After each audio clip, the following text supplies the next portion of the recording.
Hi guys, Roxanne here from Tiny Home Living. It is just another amazing day. I can't believe how lucky we've been this year.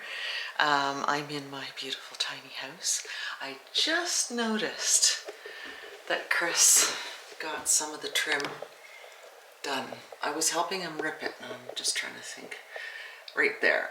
So you can see how this he rips them one by one and then bevels them on the edge.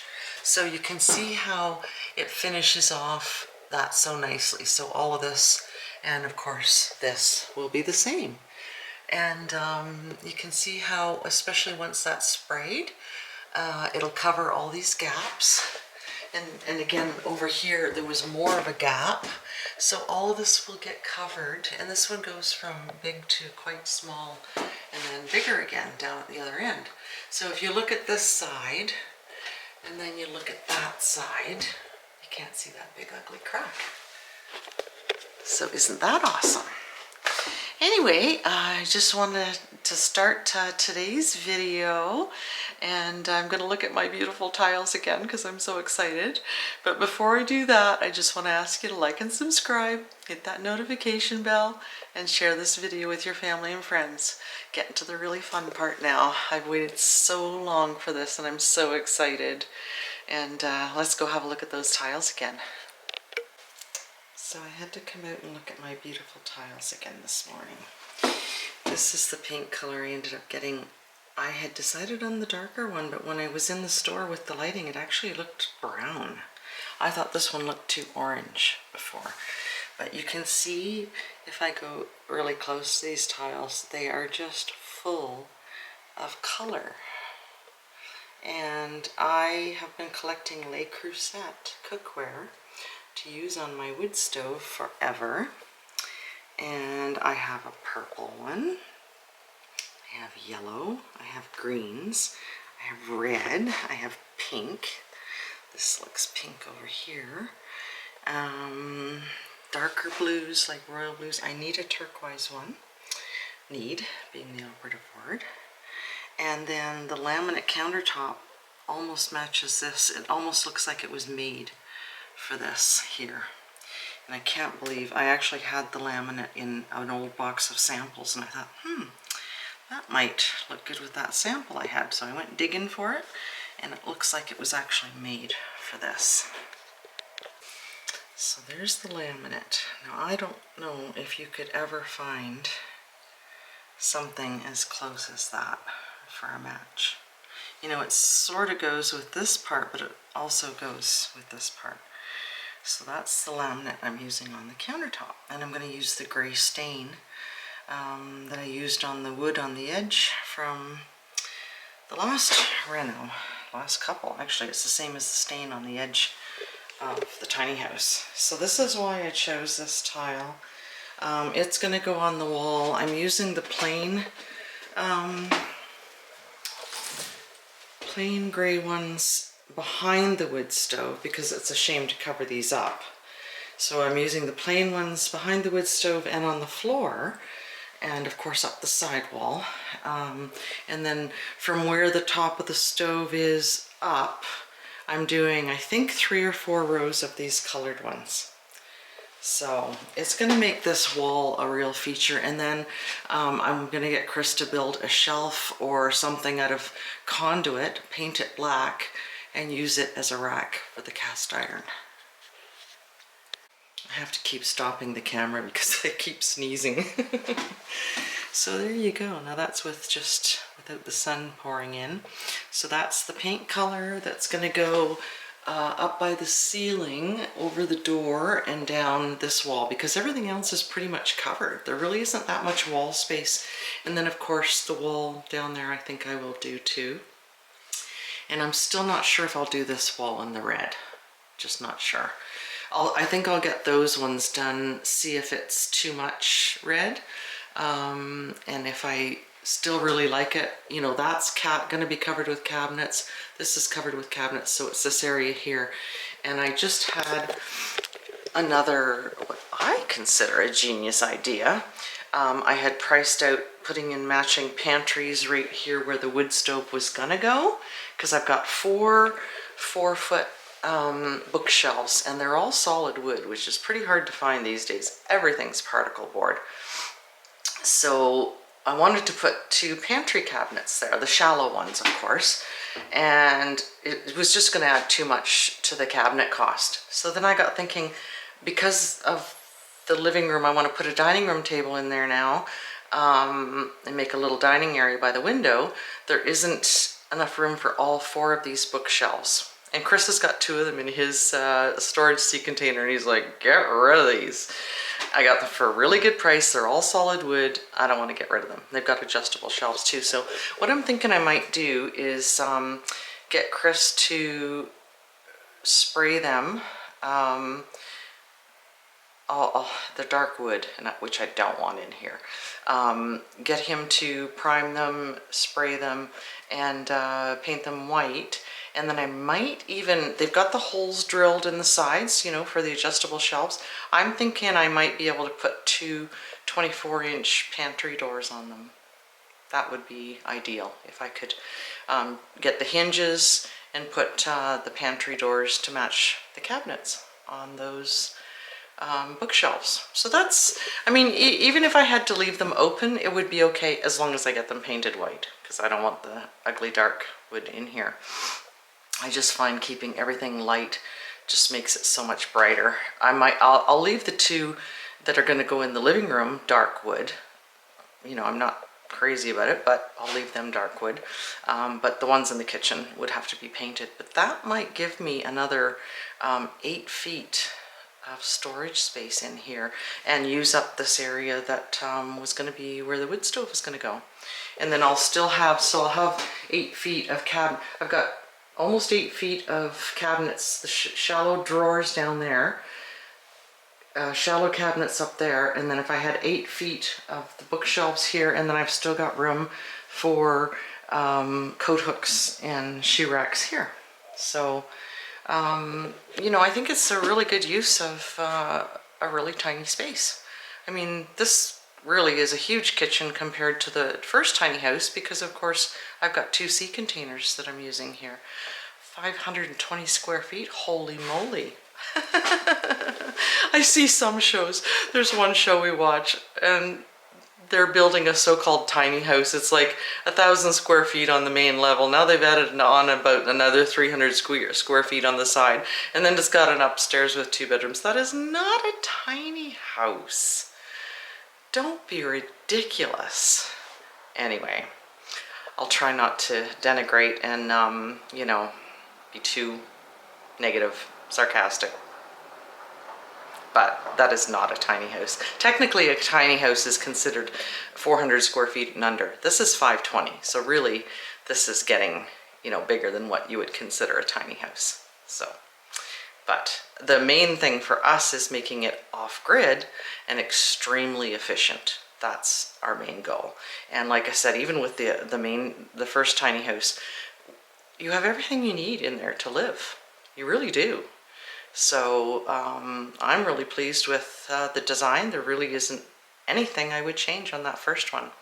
And I've put a lot of thought into this one, so I think it's going to turn out pretty good. And I'm getting super excited. While I'm here, I thought I would mention too, this gray paint is actually primer. A lot of people don't realize when you go with a color like this, if you put it over white, you're going to need so many coats to cover the white because of the color, you know. So you ordinarily use a gray or brown tinted primer for colors like this, and it depends on the color, the main color you're choosing, but a lot of people might not realize that. So I did because I used to have a business and I sold paint and tinted paint. So you know, just so you know, you might start putting like 6 coats on and think it's still not red enough. You need a tinted primer, not white, because the white will just keep showing through. Anyway, I am so excited. Oh my goodness. I just want to check the greenhouse because it is so warm in here. checked a couple of minutes ago and it was 90. So this is why I was saying I need to get Chris to put something. Oh, he put this on here to help close the door, but it doesn't really hold it closed. We're gonna have to find something to sort of put a bolt up that way to hold the door closed when you come in for when the weather gets like really cold. So I think I'm gonna water the herbs. I mean, the herbs haven't been, oh, I shouldn't say that. The basil got toasted by the cold, but the other ones seem a lot hardier, which is good. And look at these massive strawberries. Strawberries in November in Alberta. Does it get any better than that? And Chris has been picking a few. There's another couple big ones coming there, and a whole bunch underneath. So I'm glad I moved these inside, and by that I mean I'm glad I made Chris move these inside. There's another couple of huge ones coming. Some of them are really seedy, like this one on the bottom, but there's some more coming here. And this bin here has a whole bunch coming. This one here, this tub has so much in it. And then even this one, which was the most sparse, has a really nice one there, big one there. Like, they're getting bigger than what they did all summer. Now, clearly, pepper plants are not that hardy. I should have taken my beautiful little pepper plant in the house, I guess. Oh, I'm so sad. But like I said before, this was all an experiment, and this is all totally new to me. The little apple tree is losing some of its leaves. It does seem to have stopped growing as far as height goes, which of course is no surprise. The oh, what squash are these? Can't remember. They're ripening up a bit. Chris put this heat lamp in here from the chickens to turn on when it gets super cold. But you can see how healthy the thyme is, and the oregano, and the sage and rosemary, and the strawberries. Like, it's just amazing to me. This is just huge. So, and lots more coming. I'm getting a little bit of a cold, I think. I've been taking my echinacea, superpower echinacea, vitamin C, and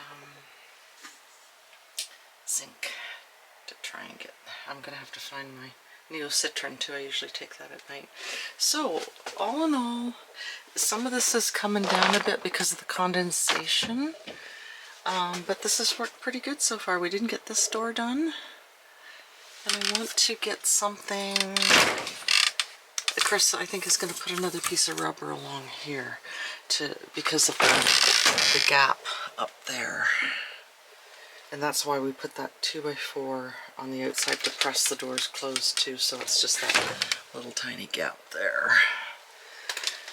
But these are looking pretty dry, and so I think I'll water them. Chris has the hose out, so I want to get him to fill these buckets with my emergency water. And I think that's all I'm going to do in here. He is going to, he's getting all the pails and everything cleaned up from slaughtering the last batch of chickens, and then I think he's going to be painting today that he didn't get done yesterday. So, and I want to go look at those tiles in the light with the paint color that I got. So let's go get some water for these poor. So I've got everything watered. It is still, what's the temperature in here? 70, even with the doors open. That's pretty good. And I filled up these 3 buckets with water as well. I've watered everything really good. Filled these up with the next, in case the hoses are frozen up next time, because we're getting to that time. My goodness, you're a pretty boy. Rusty, Rusty, come here.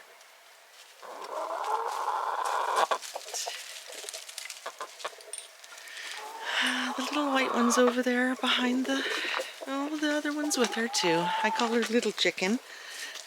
You can see them over there in the woods. They sort of stay over there in their own little territory, and then they come in here in the compost if Rusty's after them. So I was thinking that, you know, them having lots of space would make it less likely that they get picked on, and that seems to be helping. You know, instead of them, you know, if they were in the chicken run and locked up in that close of quarters together. So I think this really has helped integrating her into the flock. Them not being in really tight quarters. So I'm really happy about that. Just gonna check on Betty, Broody Betty. See how the girls are doing this morning. Oh, she's not in here.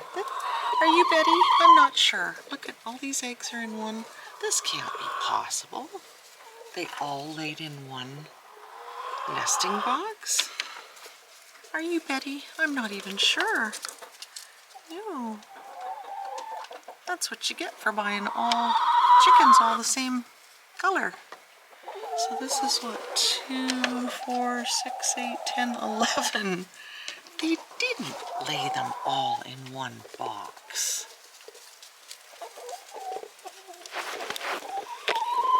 Am I nuts? I can't tell if that means she's coming in to lay. See, we were worried too that Betty wasn't going out and getting food, but I guess she must. Maybe she has a certain time of day. Oh, there's the white one up on the fence. I heard a little bit of squawking, so maybe Rusty was bothering her when I wasn't looking. And then she goes up on there. She seems to be able to fly a lot better, which is good. So I might go inside and see what's going on inside there. I don't know if Chris put them all in there. He's been busy this morning. I don't think he would do that. Put 11 eggs in one box and none in the others. Can somebody please explain this to me? I'm still confused after all this time. Very confused. I find that so astonishing and weird, and, you know, just don't know what to say. Gotta get this being on crutches. I'm trying to get my phone with one. Phone with one hand. Hold the camera with the other. My other leg is here. Oh my goodness. Get the gate closed back up. Chris props this open with the stick. He didn't get something done with that post, but that's okay. That's a minor detail. Get that done next year. Always so many things to do. So yeah, she's up there. Oh, look at. Now I gotta get my spare leg out of the way. Oh my goodness. This is so kind of tight quarters even without being on crutches. No eggs in there, but there's, my goodness, there was what, 11 out there, 12, 13, 14, 15. That looks like the ostrich egg, what we call the ostrich egg. And there's none in these. They don't seem to be using these. And I wanted Chris to put them down there. And he put them under here. I'm not sure how easy it is for them to get from the floor up to there. But when he brings the white one in or whatever, he tucks them, and the new one, he tucks them into there. Well, my goodness. You are noisy. I don't know if this is Betty or not. I honestly don't know. This one doesn't seem to have anything. Oh, she does have something on her beak. Chris marked Betty with something, but we were saying, so that one, we're gonna have to remark them. The toenail polish is wearing off. That one there is being used, so they like those, and I think it's because it's easy to jump from there into the box. I think Chris, he already moved these from up above to down here, and I wanted them down there. So I think he should move these again and put them down there so it's easy to jump off the floor onto them. And then of course they're not going to get pooped on because the shelf is here, so they would be underneath there. That's just my thinking. They seem to be using the ones that are easy to jump into, and I just don't see that this is as easy to jump into even though we put the little rail on there. So, and it's too awkward to block this off by putting a board from there across. They like this little gangway here. They use that a lot. And that one up there. So, who are you? Oh my goodness, other than noisy. I don't think that's Betty. I guess Betty must be out getting something to eat and some sunshine, which is good. And these crazy chickens, they peck at the styrofoam too. Weirdos. Chris put this in now that it's getting cold again because horizontal wind apparently is what is really bad for them. So he kept the styrofoam, and again, packing material. I don't throw anything away. And he put it all up in there so that it blocks that wind when the weather gets really cold. So all in all, he did a really good job designing this chicken coop. It's awesome. So again, there's the new girl. And again, I find it funny because she seems like she's full size, but she has basically no crop, which I find really strange. The white one has a very small crop too. But again, this is sort of their little, they've laid their, this is their territory, and where they feel safe, I guess. This one here seems to be trying to figure out how to get out of there. You can jump out of there, can't you? Seems to be trying to figure out how to get out. She doesn't have any nail polish on her either. Gonna have to figure out which one's Betty and get her marked again. These guys just love this little wall. Their safe space.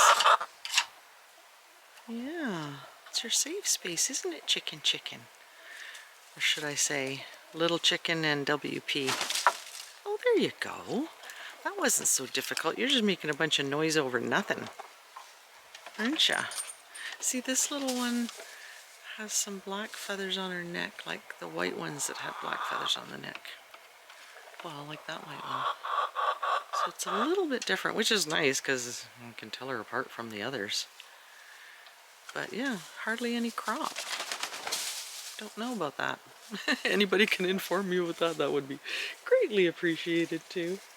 Holy smokes. Yeah, I gotta figure out, once Betty's back in her nest, we gotta figure out which one she is. Get her marked. We don't want to part with her, and there's a few people that have been inquiring about them and wanting to buy some laying hens. So anyway, I am going to hobble back to the kitchen.